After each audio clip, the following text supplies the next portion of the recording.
在现代化的工厂中，每一个细节都需要经过精心设计，以确保得到最高效率和最佳性能。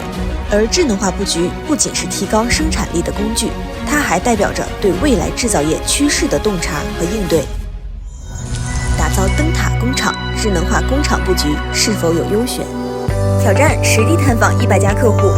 今天让我们走进佛山顺德广东创新精密制造股份有限公司以及旗下的铁人云智能科技有限公司，带你走进真正的智能制造。大家好，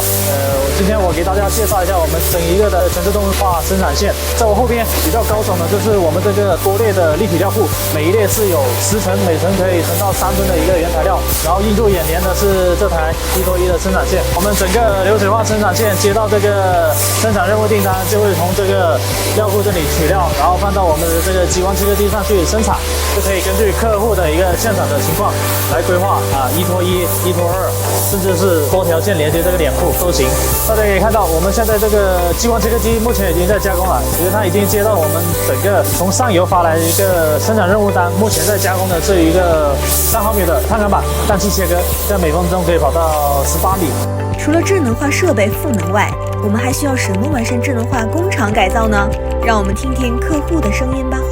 我哋講緊呢個鐵人雲智能科技有限公司，係採用咗我哋嘅自主研發嘅 ERP 系統啦，同埋我哋嘅呢個立體料庫，係一個比較新嘅概念。因為跟住呢個中國嘅人口老齡化啦，同埋佢嘅土地使用成本會逐漸增加。跟住我哋所以就研發呢套系統，想提升呢個土地嘅使用率，同佢從平面變成立方，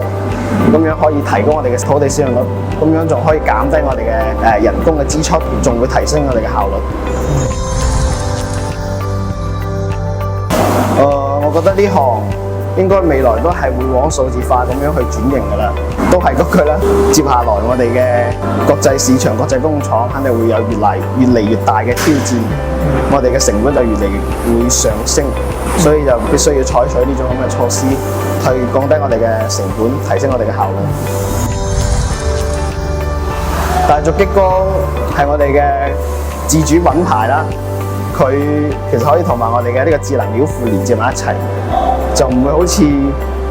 外國咁嘅激光機啦，國外過嚟嘅激光機啦，佢哋嘅接口同我哋唔一樣。咁我覺得